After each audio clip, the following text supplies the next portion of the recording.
bagaimana kabarnya?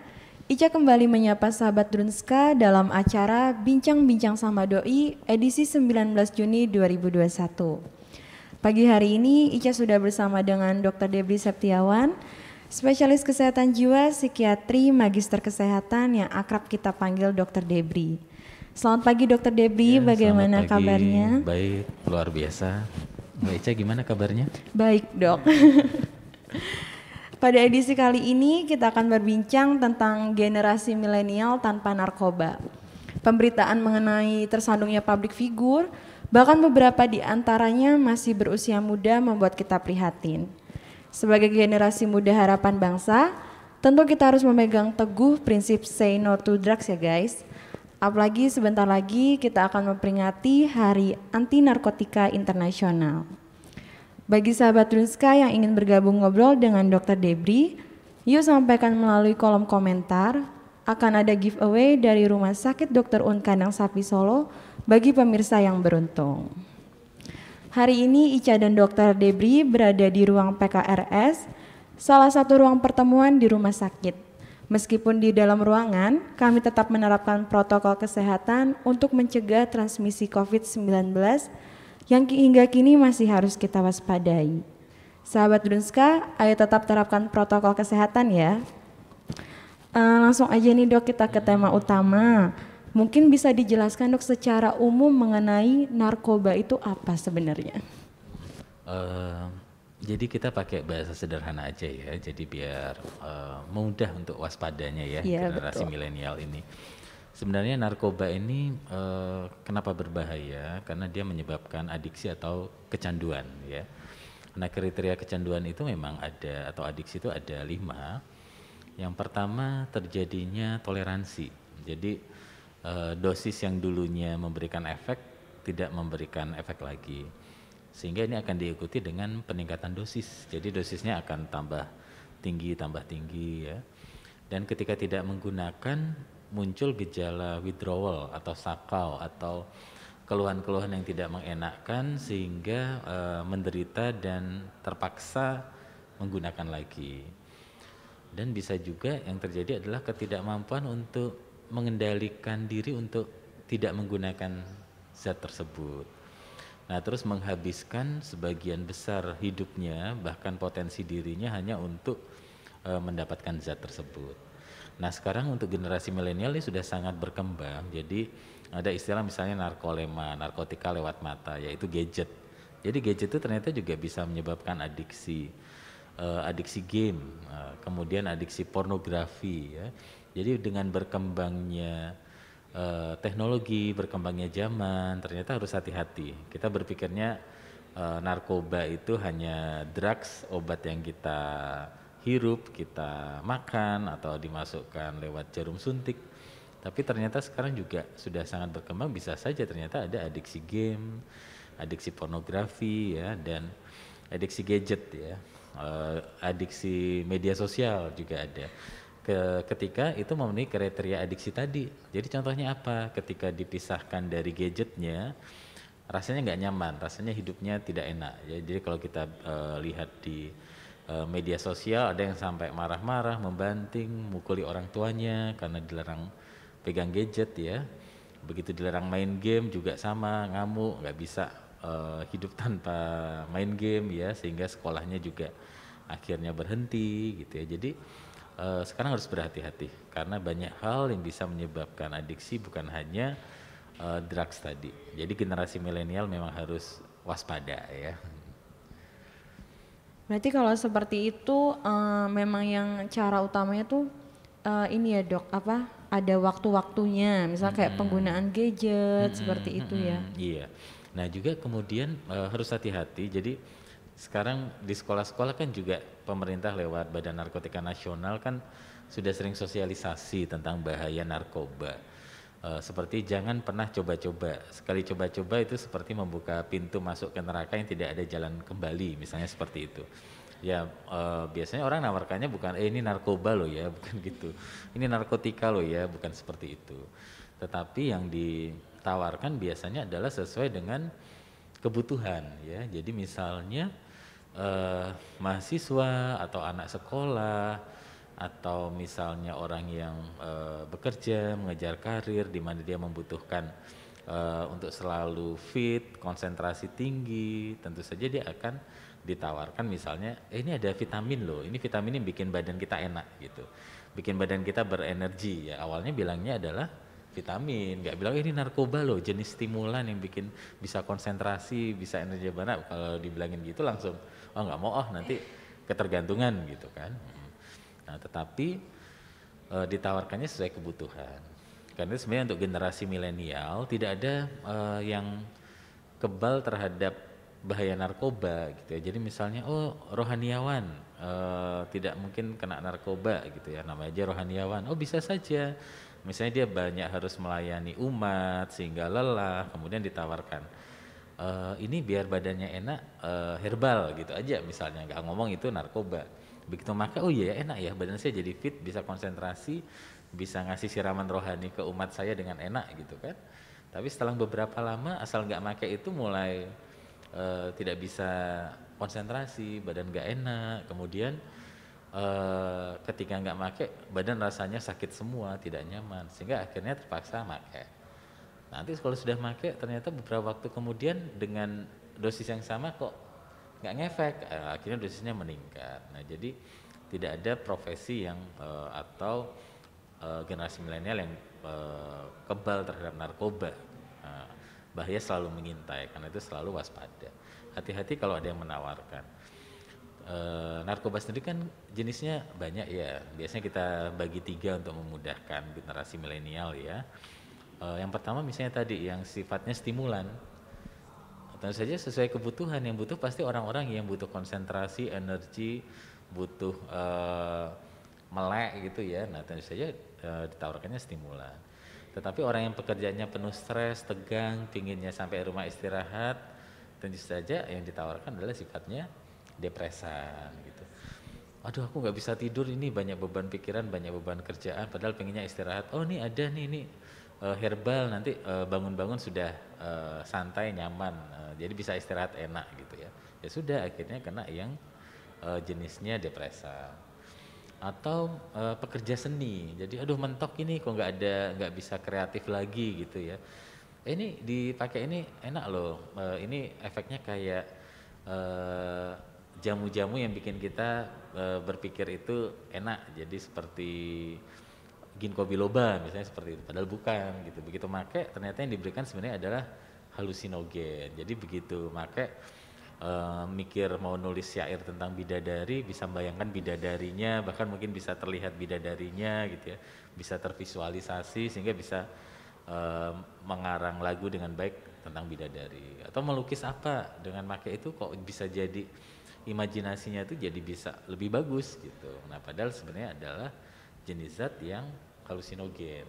Nah padahal kalau pada dosis tinggi bisa menyebabkan halusinasi beneran, jadi melihat sesuatu yang sebenarnya tidak ada gitu. Jadi penawaran itu pasti sesuai dengan kebutuhan. Jadi untuk prinsip coba-coba sekarang mungkin sudah jarang ya, karena dari pemerintah sendiri sudah sangat-sangat berusaha untuk sosialisasi tentang bahaya narkoba. Cuma pintu masuknya seringkali adalah sesuai kebutuhan dari orang yang membutuhkan apa, nanti dia masuk lewat di situ. Jadi jelas banget ya buat generasi milenial. Kuncinya jika capek yaitu istirahat ya dok. Benar. Jadi jangan memaksa diri untuk terus bekerja karena nanti takutnya seperti yang dikatakan dokter Debri tadi, ada yang nawarin obat supaya buat ngedoping kuat gitu ya dok. Jadi kuncinya adalah istirahat aja. Tadi doping tadi ya mungkin kalau jadi kita sendiri, kita manusia itu kan tidak ada yang sama, kita masing-masing punya kelebihan, kekurangan, kelemahan, keunikan masing-masing.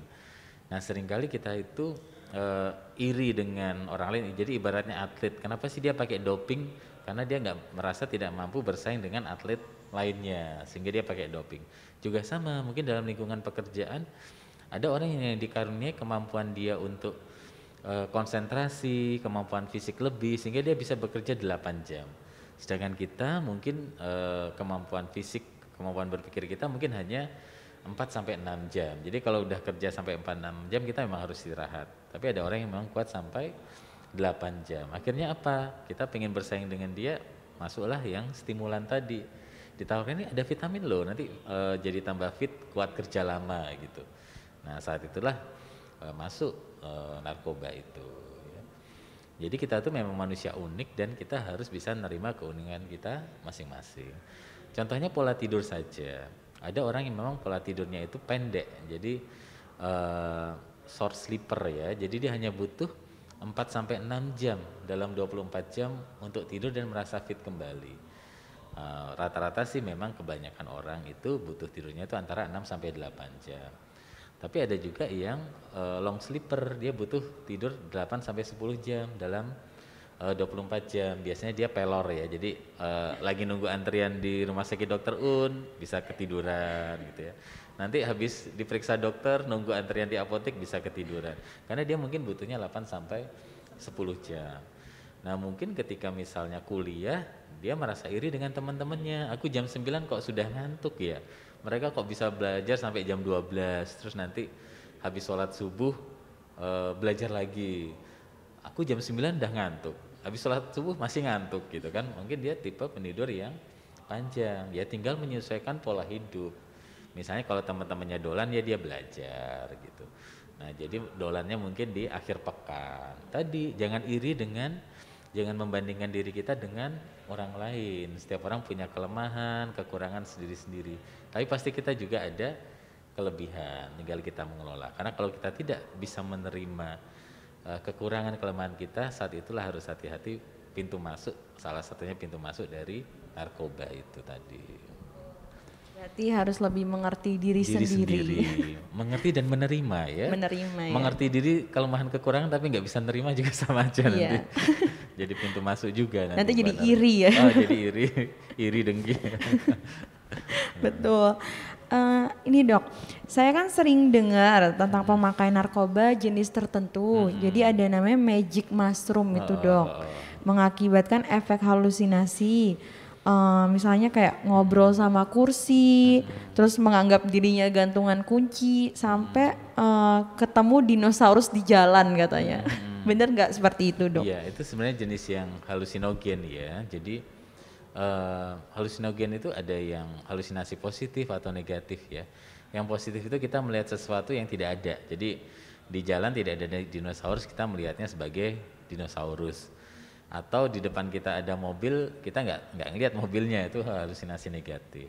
Atau bisa juga ilusi. Ilusi itu melihat sesuatu tetapi sebagai objek yang berbeda. Jadi misalnya melihat saya, kemudian seperti melihat Tom Cruise gitu ya. Wah ini terdiri kok jadi kayak Tom Cruise ya, ternyata habis tadi pakai magic mushroom. Jadi nama kerennya magic mushroom, sebenarnya itu dari zaman dulu. Jadi ada jamur di kotoran hewan tertentu ya. Biasanya kotoran sapi, kotoran kuda, itu ada jamur yang tumbuh di situ yang kalau dikonsumsi itu menyebabkan halusinasi. Nah kalau dulu zaman saya SMA gitu sering buat guyonan, jadi nakalin temennya gitu ya, kopinya atau tehnya dikasih jamur itu, nanti temennya itu terus jadi bertingkah aneh-aneh ditertawakan gitu. Nah itu tadi merasa dirinya gantungan kunci gitu ya, merasa dirinya kipas, kamu kok kepalanya geleng-geleng, aku kipas angin gitu ya gitu. Tapi dulu guyonan, kalau sekarang malah disalahgunakan ya.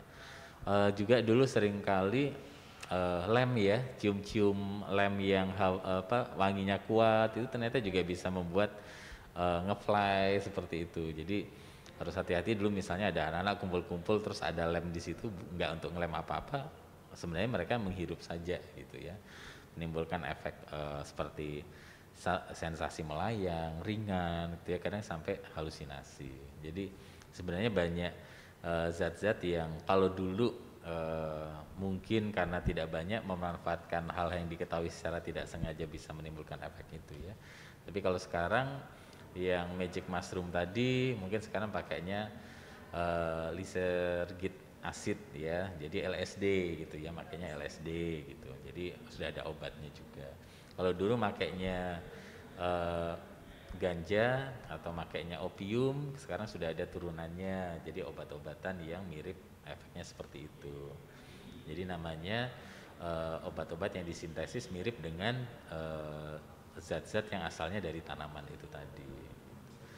Jadi makin lama makin canggih dan juga makin macam-macam juga. Jadi harus waspada semuanya. Dan yang sering tidak diwaspadai itu adalah gadget tadi, game loh. Terus pertanyaannya, loh itu kan bukan drugs, nggak masuk ke tubuh. Kenapa kok bisa bikin kecanduan?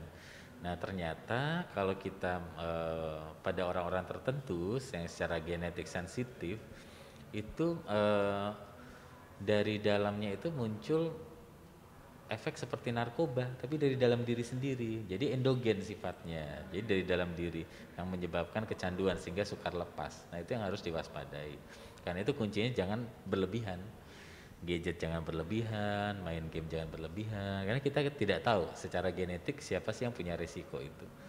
Nah, nanti ketika sudah muncul biasanya sudah agak kesulitan untuk menghentikan. Tuh, lengkap banget ya penjelasan dari Dokter Debri.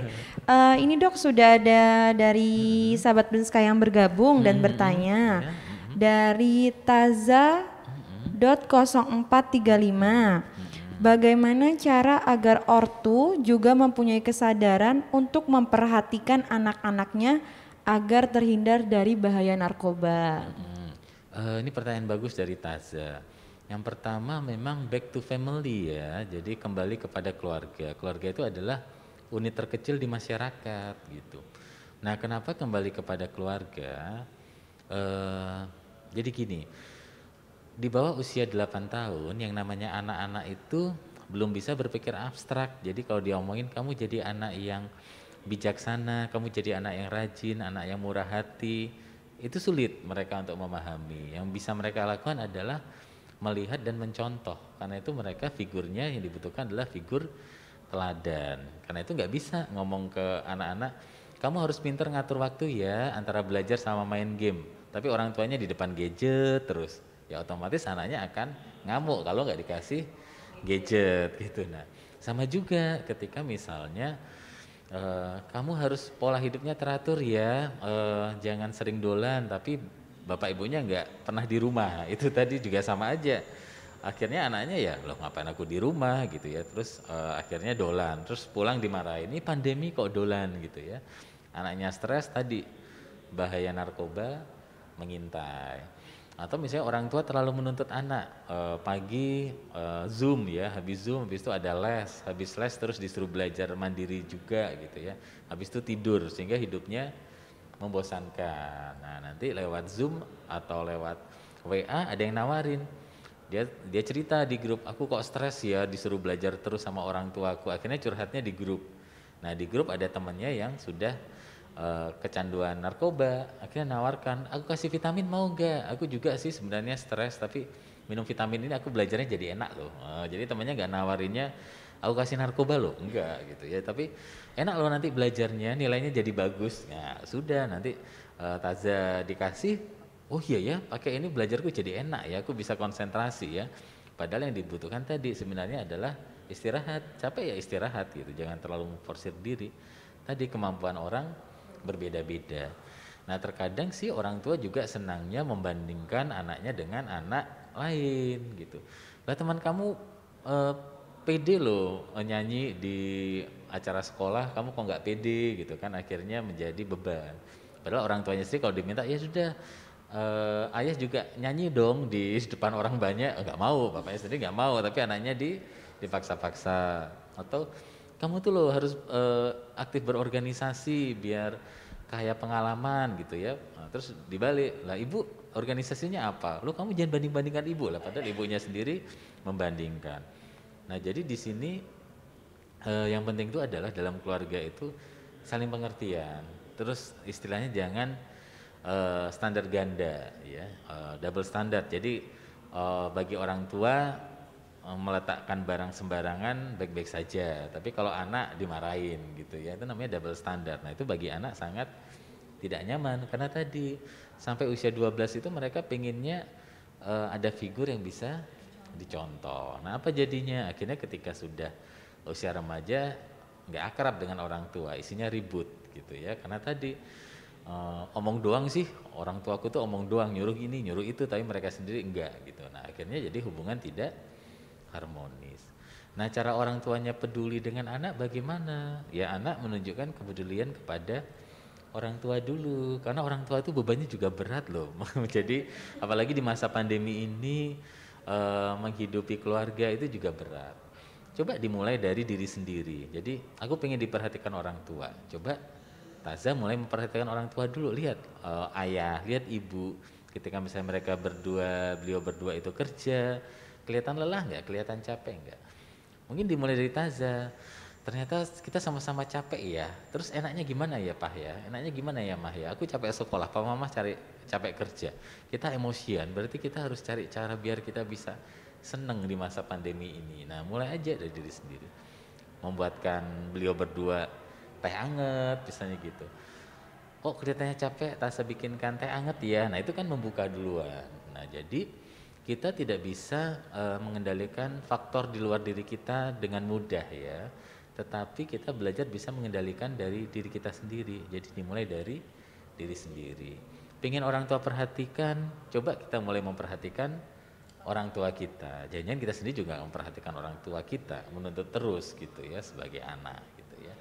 Ya jadi nanti itu akan ada topik sendiri sih kalau dibicarakan bagaimana tentang keluarga yang harmonis, keluarga yang bisa membuat yang di dalam itu bahagia, nyaman, itu ada sendiri caranya ya. Nanti habis waktunya gitu. Padahal topiknya bukan keluarga ya, tapi narkoba ya. Berarti kuncinya. Ya mungkin nanti topik lain ya, kita khusus itu ya, keluarga harmonis antara orang tua dan anak nanti kita mungkin bikin bisa topik, di ya. BBD selanjutnya biar lebih detail ya Dok. Karena pandemi kumpul keluarga malah sering berantemnya ya, jadi mungkin topik itu penting ya. Betul. Ya, pertanyaan lagi Dok dari Taza 0435. Apa langkah pertama yang harus dilakukan orang tua jika mengetahui anaknya mengkonsumsi narkoba? Yang pertama harus jujur dulu level ketergantungannya sampai level mana gitu ya. Kalau level ketemu pakai narkoba tapi masih coba-coba ya sudah, itu mudah, nggak usah pakai lagi, selesai gitu kan. Tapi kalau ketahuan pakai narkoba kemudian kita coba ya, kamu nggak pakai tapi kamu harus terbuka rasanya gimana. Ternyata mulai muncul gejala withdrawal, sakau, badannya nggak enak, mulai perilakunya emosional. Nah kita mulai curiga, ini jangan-jangan sudah lama ini makainya. Karena kalau ditanya secara langsung biasanya sulit untuk jujur ya, namanya anak itu udah lama makainya, enggak kok baru aja gitu kan. Begitu ya sudah, kamu jangan kemana-mana dulu ya selama 2-3 hari ini. Mulai kelihatan gelisah, keringat dingin, marah-marah. Nah dari situ ketahuan lah, nggak mungkin nih kalau hanya coba-coba gitu kan. Kalau ada gejala sakau atau withdrawal, nah itu harus curiga. Nah kalau memang seperti itu segera mencari pertolongan, karena orang tua sendiri nggak akan mampu untuk mengatasi. Nah itu harus butuh bantuan profesional gitu ya. Jadi kalau ketahuan berusaha untuk jujur, kalau anaknya mencoba jujur tetap dibuktikan, jadi nggak boleh kemana-mana dulu. Kita lihat ketika nggak kemana-mana, tidak mengkonsumsi apa yang terjadi. Kalau muncul gejala withdrawal sudah, itu dibawa ke profesional saja, karena itu berarti butuh bantuan profesional ya. Berarti harus ada keterbukaan ya Dok. Iya, keterbukaan. Dan orang tuanya juga mungkin bertanyanya harus yang agak halus ya. Karena kalau semakin dibentak-bentak justru semakin takut untuk jujur gitu. Iya. Tapi salah satu kata sakti di dalam keluarga itu adalah kata maaf ya. Jadi misalnya ketemu anak yang menggunakan narkoba, kita sebagai orang tua malah minta maaf dulu. Minta maaf, Pak Mama salah sehingga kamu kok pakai narkoba gitu. Ayo kita selesaikan bersama.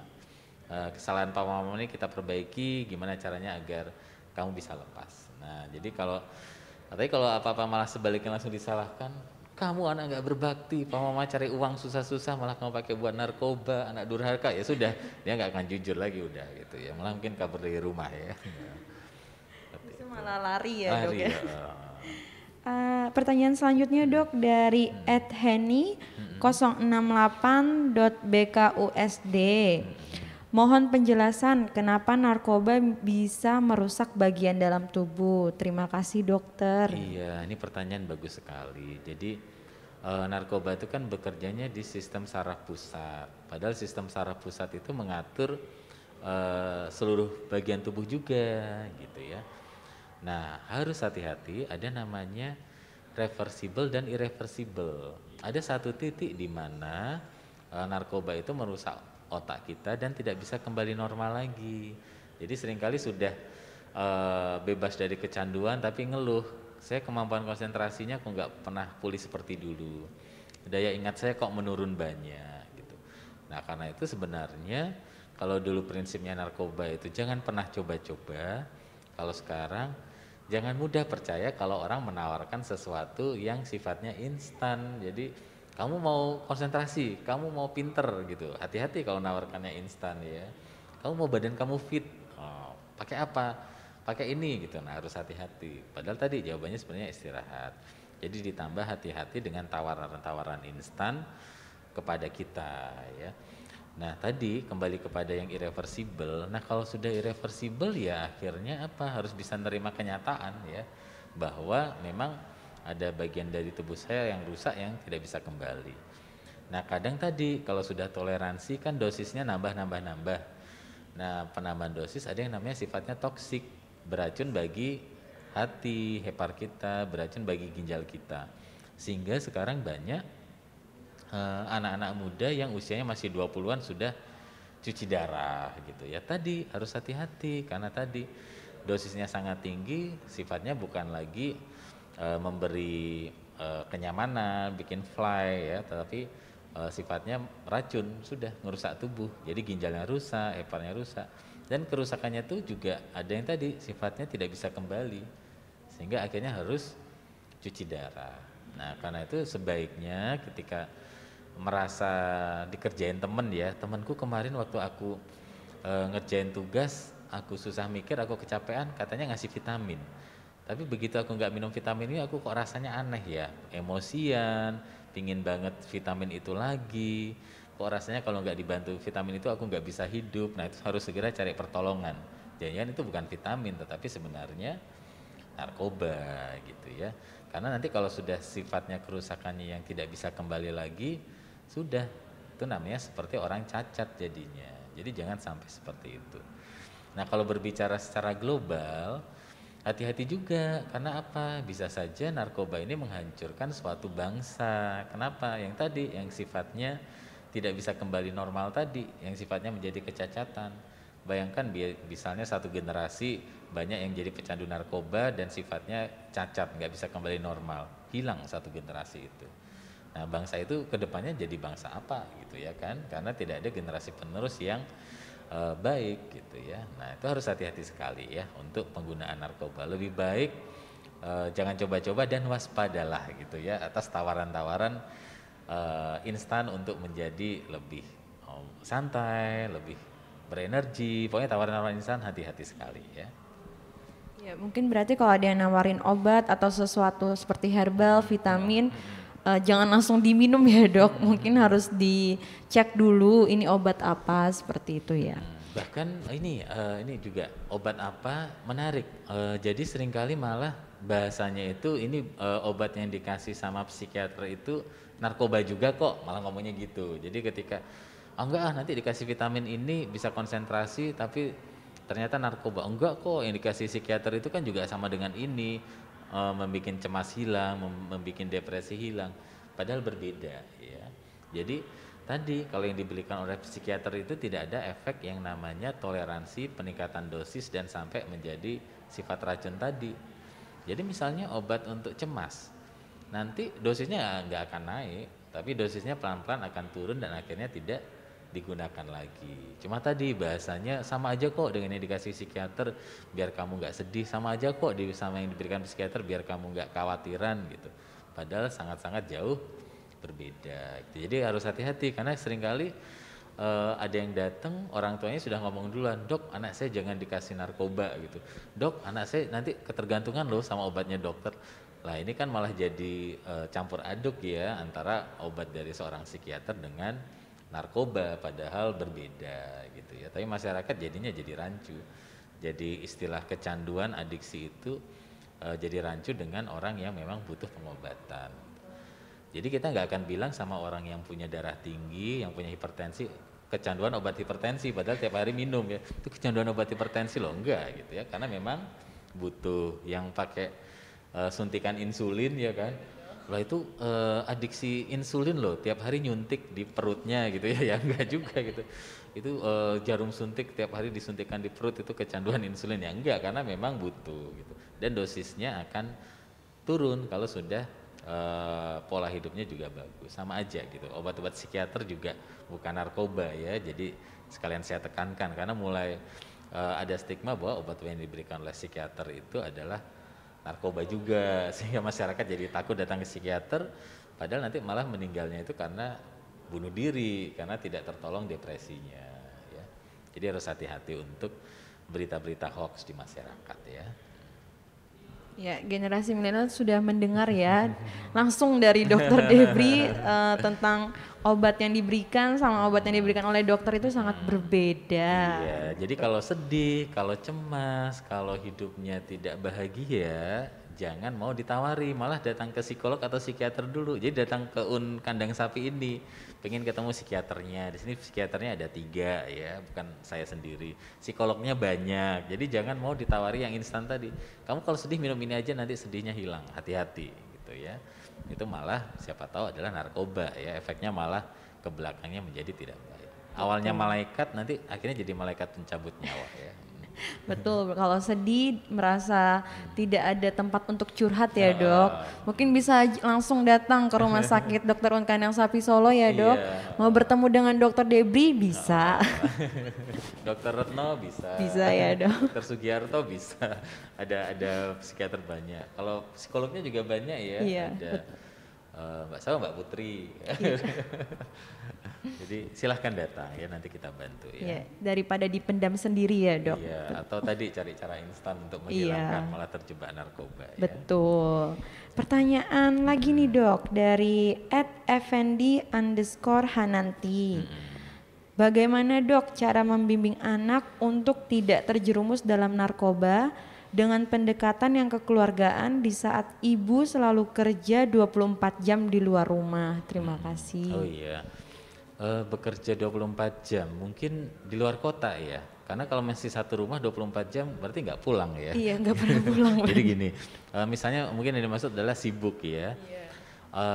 Kalau pulang sama-sama capek mungkin ya, jadi anaknya capek Zoom atau capek belajar daring gitu ya, ibunya juga capek sehingga di rumah sama-sama sensitif. Tadi bangun saling pengertian gitu ya. Ada sebenarnya di dalam psikiatri atau dalam psikologi itu namanya altruism, yaitu pengorbanan ya. Jadi seorang ibu misalnya, secapek apapun dia, begitu bayinya nangis dia memberikan ASI ya kan. Seorang ayah begitu bayinya nangis, tadi istri saya sudah memberikan ASI, sekarang dia tertidur kecapean, ya sudah yang ganti popoknya saya gitu ya. Nah, pengorbanan itu juga harusnya dua belah pihak. Ketika anak itu sudah dewasa juga saling berkorban juga. Ini mama sudah capek, mungkin aku nawarin bikinkan teh hangat gitu. Nah, jadi pengorbanan itu mempererat bahwa kita ini saling menyayangi loh gitu. Jadi walaupun secapek apapun, selelah apapun, jangan lupa sentuhan-sentuhan kasih sayang itu tetap ada gitu. Nah, jadi kalau pertanyaannya bagaimana kalau ibunya bekerja, kreatif mencari cara menyentuh satu sama lain dengan kasih sayang itu gitu. Tetap bisa dengan guyonan, dengan bertanya, tapi bertanya jangan bertanya yang bikin tambah stres ya. Nilai kamu bagus gak? Gitu, aduh gitu udah stres dulu. Aduh nilaiku kayaknya jelek ini. Tapi bertanya kamu sehat, gini, kamu bosan gak?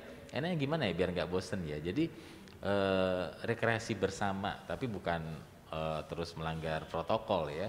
Rekreasi bisa di dalam rumah kok, dengan bermain bersama, membaca bersama, hal-hal yang bisa dilakukan bersama, termasuk makan bersama gitu ya. Jadi kreatif dalam mencari cara untuk menghabiskan waktu dan menyentuh dengan sentuhan-sentuhan kasih tadi ya. Itu nanti topik sendiri lagi itu ya. Jadi gimana sih keluarga ketika ayah ibu bekerja, anak juga sekolah, bagaimana agar tidak dengan peer groupnya, sehingga kadang anak itu akhirnya dengan orang tua itu kayak musuhan, tapi dengan peer groupnya atau dengan teman-teman mainnya itu malah kayak saudara, sehingga seringnya malah pengennya keluar dari rumah terus, kumpul sama teman-teman mainnya itu tadi. Kalau di rumah malah ribut terus, berantem terus gitu. Nah itu juga perlu ada topik tersendiri mungkin ya, masukan buat kita ya, nanti ada topik keluarga harmonis gitu ya, di tengah pandemi, nah itu penting ya. Tuh ada topik baru ya mungkin buat BBD selanjutnya.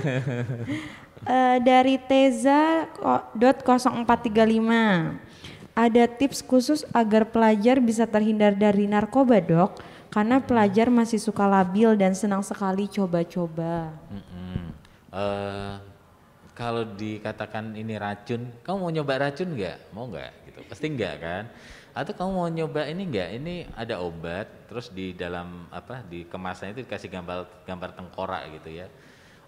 Ini obat ini dapat menyebabkan kalau cowok impotensi, atau kalau perempuan menyebabkan kanker serviks gitu. Mau pakai enggak gitu. Ada yang mau loh. Jadi kan contohnya ada iklan kan ada iklan yang bawahnya dapat menyebabkan kanker nasofaring, dapat menyebabkan impotensi, tapi tetap pakai kan. Nah, kenapa? Karena tadi dia itu datang dalam bentuk awalnya itu malaikat penyelamat. Jadi kadang kita sudah tahu ini bahaya, tapi tadi tawarannya, kalau pelajar apa? Ini kayaknya narkoba ini, tapi tawarannya adalah jadi lebih pinter, jadi lebih bisa belajarnya lama, daya ingatnya jadi bagus gitu. Nah, menggoda ini, berarti aku bisa ngalahkan sainganku yang itu, aku bisa membahagiakan papa mamaku gitu kan. Rankingku jadi naik. Nah, saat itulah masuk dia, walaupun kita tahu bahayanya. Sama yang tadi sudah jelas-jelas ditulis dapat menyebabkan impotensi, dapat menyebabkan kanker, tapi juga tetap aja make. Kalau ditanya tahu bahayanya, tahu. Kenapa make? Kalau saya make rasanya pede. Nah, itu tadi. Jadi ada sesuatu yang lebih yang didapatkan. Sama juga dengan pelajar. Tidak pede kalau sama cewek. Bukan dibahas kenapa sih kamu nggak pede sama cewek, malah cari caranya biar secara instan tadi bisa pede sama cewek. Kamu pakai ini nanti kamu pede loh, dikasihlah stimulan. Akhirnya dia, oh iya ya, aku begitu pakai obat yang dikasih temenku ini, aku jadi percaya diri sama cewek gitu ya, merasa jadi cowok paling ganteng satu sekolah gitu kan. Padahal tadi karena pakainya stimulan, atau dicampur-campur, ada stimulan dikasih halusinogen ya kan.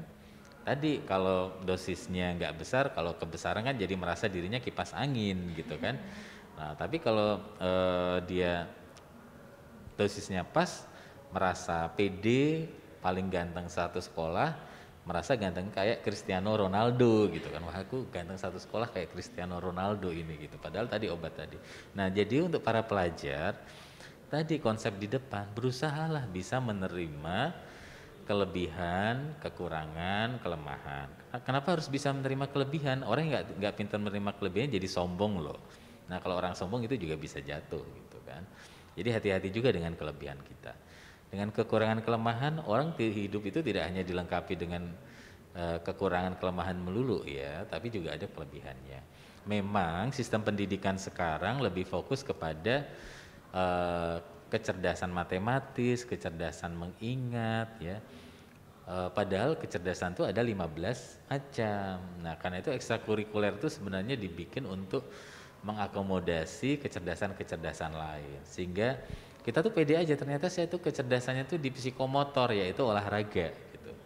Oh, kecerdasan saya itu ternyata di motorik halus, yaitu melukis gitu ya. Oh, ternyata kecerdasan saya itu di motorik halus, yaitu apa? Membuat keterampilan-keterampilan yang kecil-kecil tapi jelimet, bagi orang lain ngeselin, bagi dia menyenangkan. Karena kecerdasan dia di situ gitu ya. Bisa bikin pernak-pernik yang bagus, bisa bikin lukisan di tempat-tempat yang kecil tapi detail. Nah, kecerdasan itu banyak. Karena itu ketika kita menemukan kelemahan kekurangan kita malah harus lebih mengeksplor diri kita. Kata Dr. Dibri, 15 macam kecerdasan. Jangan-jangan aku hanya fokus kepada daya ingatku. Daya ingatku memang parah sih, tapi jangan-jangan aku psikomotor, aku jadi atlet yang hebat. Oh, ternyata psikomotorku jadi jelek juga ya. Ternyata motorik halus. Jadi bukan atlet tapi jago melukis, jago merangkai hal-hal yang kecil gitu. Jadi Ketika kita merasa punya kelemahan, kekurangan, berarti kita kurang mengeksplor diri kita. Karena Tuhan pasti juga melengkapi dengan kelebihan, gitu ya. Ya, berarti sesuai dengan apa yang dibilang oleh Dokter Debri, buat generasi milenial yang di sana yang merasa, aduh saya kurang ini, mungkin butuh eksplor diri ya Dok ya, biar mengerti dirinya, kelebihannya. Oh mungkin saya punya kelebihan di sini gitu. Iya betul. Jadi termasuk fisik ya. Sekarang mungkin salah satu pintu masuk narkoba itu yang stimulan ya. Karena ketika stimulan kita berenergi seringkali tidak butuh makan, sehingga lebih mudah untuk mengecilkan diri gitu ya. Diet ya. Jadi pintu masuk. Apalagi yang cewek-cewek, kamu pakai ini nanti itu loh. Kamu nggak makan, kamu seharian nggak makan nggak apa-apa. Kamu nggak capek, nggak ngantuk. Kamu berenergi, wah semangat, seharian nggak makan, nggak capek, nggak ngantuk, badanku bisa langsing gitu ya. Nah padahal bentuk badannya juga, kalau cewek itu agak ruwet.com ya, jadi tipe badannya itu sangat banyak. Kalau cowok mungkin bisa hanya dibagi 3 tipe. Gitu. Dan tidak perlu ada namanya body shaming, karena kalau ketemu jodohnya, tipe badan kamu pasti paling indah di dunia buat cowok itu gitu ya. Ada cowok suka tipe buah apel gitu ya, jadi cewek yang bulat bagi dia tuh manis banget gitu ya, manis seperti apel. Tetapi dia nggak suka sama yang tipenya kayak jam pasir ya, yang katanya kayak gitar atau biola gitu ya, dia nggak suka lah, beda gitu. Jadi jodoh itu ada masing-masing. Jadi ketika kita membody shaming diri kita sendiri itu salah, karena setiap orang tuh punya keunikan tubuhnya masing-masing. Jadi jangan membandingkan tubuh kita dengan orang lain, karena nanti jodoh pasti berpendapat tubuh kita tuh yang paling indah kok kayaknya ya. Sebuah quote ya dari Dokter Debri buat generasi milenial yang masih insecure ya Dok ya tentang tubuhnya. Iya. Body itu banyak tipenya ya. Betul. Jadi nanti akan ketemu jodohnya yang suka dengan body kamu, dengan tipenya kamu. Gitu tuh, ya. jangan takut karena bodimu di mata jodohmu adalah yang terbaik ya Dok. Iya. Selanjutnya Dok ada pertanyaan dari @hartini_sofyan. Apa ciri-ciri yang bisa dikesan jika seseorang yang sudah memakai narkoba ya Dok? Nah tadi penjelasan saya tentang adiksi kan tadi ada 5. Nah yang paling akhir itu adalah dia benar-benar mendahulukan untuk mendapatkan zat tersebut. Nah jadi dia ngilangan gitu ya. Jadi ada fase-fase di dalam 24 jam itu dia bagi teman-temannya ini kemana sih kok nggak kelihatan, atau dalam keluarga ini anak kemana sih katanya dolan tapi ditanya ke temannya nggak ngerti, ini main ke rumah kamu nggak, begitu pulang ditanya nggak jelas gitu. Jadi ada fase-fase ngilang dari hidupnya yang kita nggak tahu dia kemana. Hati-hati itu bisa menggunakan narkoba. Kenapa fase-fase ngilang ini saya taruh di depan? Karena ketika dia sudah make kadang dia kelihatan seperti orang wajar. Nah, kecuali kalau dia nggak dapat zat, dia sakau atau withdrawal ya, atau nagih itu tadi, barulah dia muncul emosionalnya, keluhan-keluhan fisiknya, terus gejala-gejala tubuhnya seperti orang pilek, mata merah gitu ya, takut dengan cahaya, itu baru terjadi. Tapi kalau dia kebutuhan zatnya itu terpenuhi terus, kadang kita nggak bisa membedakan loh dengan orang normal gitu ya, kecuali kalau dia memang sudah tadi toksik, dia sudah punya keluhan-keluhan fisik, badannya jadi kurus karena ginjalnya rusak, karena hatinya rusak. Tapi kalau di fase awal itu malah nggak kelihatan ada apa-apa, tapi tadi ada fase-fase dia ngilang karena tadi dia harus pakai zat itu. Nah, itu yang pertama. Yang kedua, dia berubah drastis gitu ya, biasanya nggak pedean, tahu-tahu berubah jadi pede banget gitu ya. Tapi mendadak ya, drastis, karena itu pada terkatakan drastis, bukan berubah tetapi dengan dia berjuang gitu ya. Dia misalnya rajin olahraga, kemudian mulai banyak bergaul dengan teman-teman, baca buku, mulai mengenali diri, itu akan berbeda. Tapi kemarin masih malu-malu, nggak pedean, hari ini kok tampil deketin cewek, bergaya, gayanya berubah, harus hati-hati ketika berubah drastis ya. Nah jadi 2 itu saja. Tapi kalau sudah memang dia ke arah withdrawal itu akan mudah kelihatan ya, emosiannya gitu ya, sampai melakukan tindakan-tindakan yang mungkin impulsif atau tidak terkendali ya. Nah tapi kalau fase awal, kalau teman-teman dekatnya atau ngilangan nggak jelas kemana, kirain pulang ke rumah tapi orang tuanya malah telepon kita, kamu tahu nggak di mana Debre gitu, kok belum pulang, lah tante saya juga nggak tahu itu. Nah mulai suka ngilang-ngilang gitu, hati-hati. ada fase ngilang tuh hati-hati sudah mulai terjerat narkoba. Apalagi ditanya bundet, kamu kemarin kemana sih satu jam tuh kamu lost kontak loh kita, kamu ada di mana kita nggak tahu gitu. Aku BAB, nggak mungkin kan BAB 1 jam gitu. Kamu kemana sih kemarin 30 menit itu lost kontak hilang loh, di rumah kamu nggak ada. Kita juga diteleponin orang tua kamu, 30 menit itu aku ketiduran gitu. Tapi kalau keseringan, nah curiga juga. Masa sih orang tiap hari ketiduran gitu ya. Jadi ada fase-fase hilang itu harus waspada ya. Berarti lingkungannya harus peka ya dok ya sama dia. Nah tetapi pandemi ini tadi pertanyaan kan ada yang bertanya orang tuanya kerja semua 24 jam tadi di rumah sendirian. Sekarang apa-apa bisa ada kurir online. Nah jadi nggak ada yang ngawasin. Nah lagi-lagi tadi mungkin ada topik tersendiri gimana keluarga harmonis di tengah pandemi. Di tengah pandemi. Karena emang susah ngawasinnya kalau gitu ya. Teman mau ngawasin juga nggak mungkin kan. Karena ini benar pertanyaan bagus. Pandemi teman juga nggak tahu kan di rumah ada kurir yang datang nganter barangnya sudah. Dia pakai orang tua sore pulang udah capek juga langsung tidur atau malam pulang. Nggak ada yang tahu dia sudah pakai narkoba. Terus narkoba tadi bukan hanya drugs tapi juga ada gadget, ada game ya, ada pornografi gitu. Jadi jebakan Batman sekarang untuk generasi milenial itu lebih banyak daripada generasi saya dulu ya.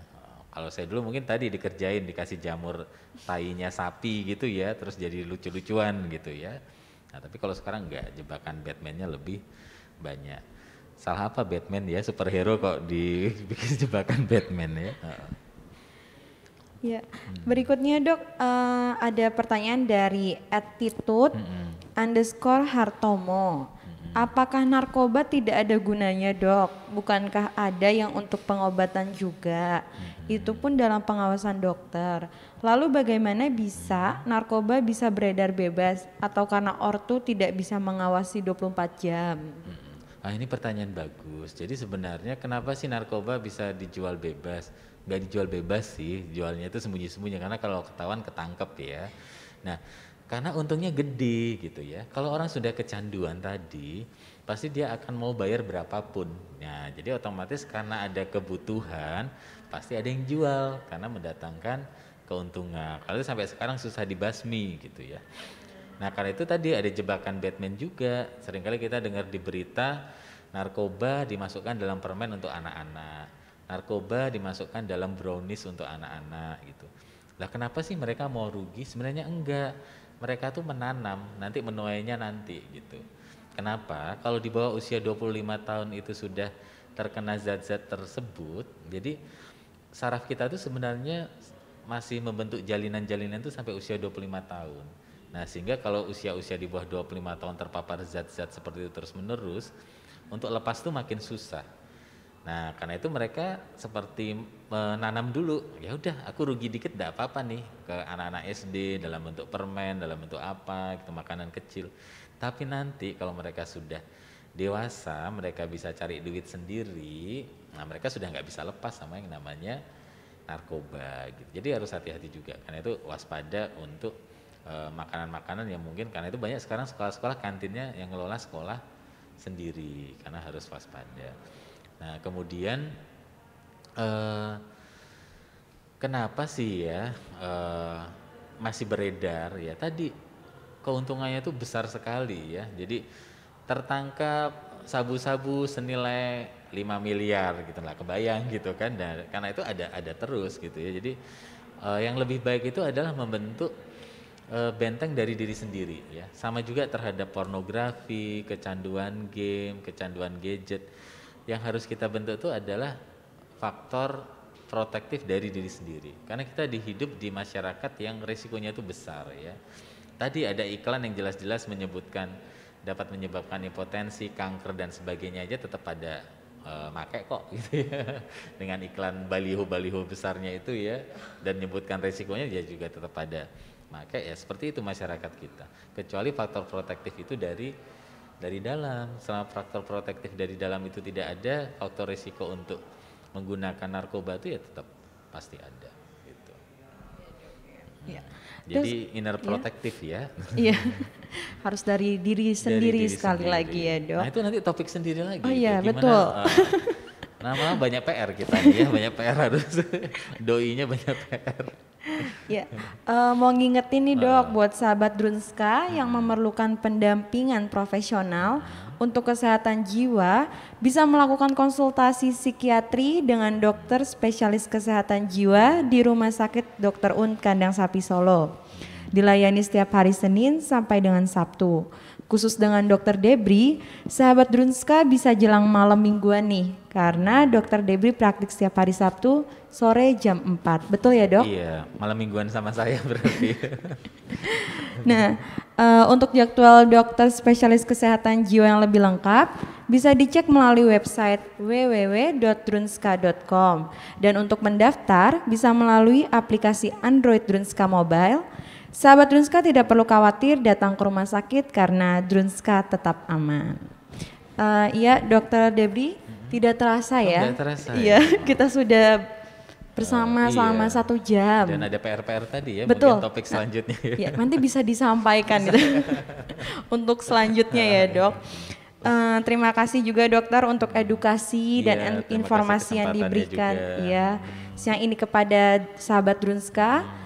Terima kasih juga untuk semua sahabat Drunska yang sudah setia mengikuti dari awal hingga akhir. Juga mau ngingetin nih, pemenang giveaway Bincang-Bincang sama Doi edisi hari ini akan diumumkan melalui postingan IGTV. Jadi stay tune di Instagram Drunska ya. Dapatnya apa ini? Untuk giveaway-nya nanti dok. Nanti akan. Kiranya dipajang untuk giveaway bukan ya? Nanti akan dikasih tahu dong. Oh ya, juga mau ngingetin buat sahabat Drunska semua, tolong jaga kesehatan dengan makanan yang bergizi. Jangan lupa untuk selalu mencuci tangan dengan sabun, jaga jarak fisik dengan orang lain dan pakai masker. Selamat melanjutkan aktivitas, jangan lupa untuk tetap menjaga kebersihan, kesehatan dan tetap di rumah aja. Kita berdoa semoga wabah virus corona ini segera berakhir. Rumah Sakit Dr. Un Kandang Sapi Solo aman untuk Anda. Sampai jumpa di acara Bincang-Bincang sama Doi selanjutnya. Terima kasih dokter. Terima kasih. Ya.